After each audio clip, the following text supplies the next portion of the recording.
sa mga kaagapay ko dyan sa Lubihid. Maraming salamat sa inyo at palagi kong sinasabi, pinasaya nyo ang holiday namin dyan sa Pilipinas. Maraming salamat sa inyo guys.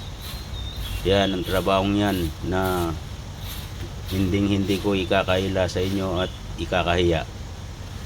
Yan ang susi ng ating mga pangarap sa buhay. Kahit ganyan ang trabaho natin dahil wala tayong pinag-aralan, kaya tiyaga-tiyaga lang guys. Mahal ko ang trabaho ko na to. Ang bahay ng amo ko itinuturing kong parang bahay ko na rin, kaya kahit anong hirap ng trabaho, kasipagan pa rin ang nasa isip. At lilipas din ang araw, magtrabaho ko man o hindi, lilipas din ang araw guys. Kaya maraming salamat sa inyo, shout out sa inyong lahat. I love you guys, mahal ko kayo, kaya palagi ako nagpapasalamat sa inyo. Ganyan, kailangan natin isama ang pagmamahal sa buhay, pagmamahal sa kapwa, sa pamilya, sa lahat, lalong lalo na sa Panginoon. Ganun pa man, maraming salamat sa inyo guys. Tulad ng sinabi ko, yan ang susi ng tagumpay, ang trabahong ganyan. Garantisado naman. Alam ko marangal naman ang trabaho ko sa abroad, kaya hindi ako nahihiya sa inyo. Makita man ninyo ang kung anong trabaho ko dito sa Hong Kong. At nagpapasalamat talaga ako sa inyo guys, na nabubulol pati ang gagapay. Maraming salamat sa pag-agapay. Sana palagi nyong susundan ang ating channel sa FB at sa YouTube. God bless you all. Trabaho muna.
Kung baga sa Riswela guys, ito ang tinatawag na backstage. Tapos yan ang ano ko, hideout ko. Anong trabaho, walang katapusang trabaho to. Yan ang mga orchids ko na tinambak dyan, no? Namumulaklak na yung iba. Tapos yung mga iba dito ko pinasak sa puno na to. Yan, dyan nakatira si Onyok, yung kapring kaibigan ko. Pero ganun pa man, pagod na ako guys. Ayan pa ang ating, yan, nalinis ko na yan, binaba ko na yung mga supa. Pagod na ako, kaya kailangan soon madala ko na yung anak ko dito para may katulong ako sa trabaho na to. Ganun pa man guys, hindi ko ipagkakaila sa inyong trabaho ko. Sa mga taga Lubihid, shout out sa inyong lahat.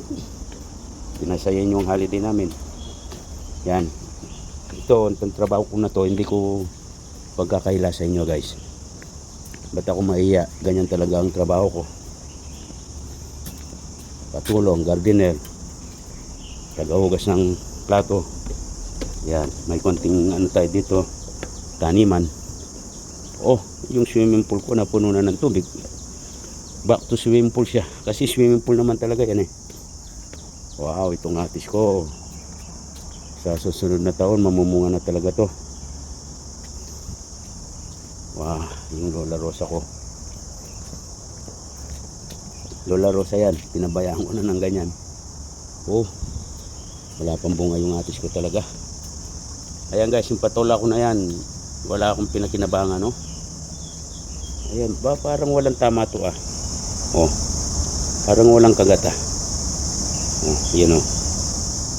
Wala pa akong inalbes dyan. Ang daming binunga niyan. Oh naman. Kailangan na ipasipsip ko tong ano ko na to.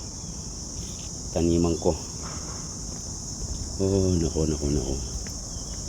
Kaya kailangan ko na talagang dalhin yung anak ko dito. Para makapag-concentrate ako sa farming. Oh. Masukal na dito. 2 linggo lang akong wala. Yung papaya ko na yan, ayahan ko na yan. Lalago yan dyan. Oh, see? Yan ang siste ng aking taniman. Naging swimming pool. Guys, ganun pa man. Shout out sa inyong lahat guys. Sa mga taga-Lubihid, sa Misamis. God bless sa inyong lahat dyan. Sana aasenso ng buhay natin. Para lalo tayong mag-e-enjoy. Thank you for watching guys. Bye for now.